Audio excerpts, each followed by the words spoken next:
మనకి కలిగిన బాధలను బట్టి, మన జీవితంలో వచ్చిన శ్రమలను బట్టి మనం ఇలా అనుకోవచ్చు, దేవుడు నన్ను మర్చిపోయాడని. ఒక మాట గుర్తుపెట్టుకోవాలి, మనమే దేవుణ్ణి చాలాసార్లు మర్చిపోతూ ఉన్నాం. చాలాసార్లు ఆయన చేసిన కార్యాలను గుర్తుపెట్టుకోకుండా జీవిస్తూ ఉన్నాం.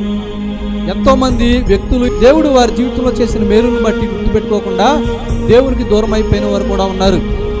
ఇశ్రాయేలు ప్రజల జీవితాన్ని మనం చూస్తే, దేవుడు మమ్మల్ని ఐగుప్తు బానిసత్వం నుంచి విడిపించారని సంతోషం వారు లేదు. వారు దేవుడిని మర్చిపోయారు, దేవునికి దూరం అయిపోయారు.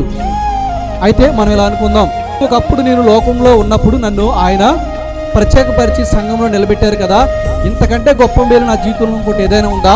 దీనిని బట్టి ఎప్పుడైనా నేను దేవుని స్తుతించానా, స్తుతించలేదా అని మనం గుర్తుపెట్టుకోవాలి.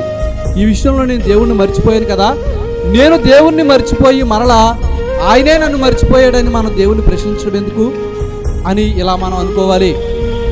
అయితే వస్తున్న శ్రమలను బట్టి, సమస్యలను బట్టి మనమైతే ఇలా మాట్లాడవచ్చు. కానీ ప్రభు ఏమని చెప్తూ ఉన్నారంటే, లోకంలో మీకు శ్రమ కలుగుద్ది, అయినా ధైర్యం తెచ్చుకోండి, నేను లోకాన్ని జయించి ఉన్నాను.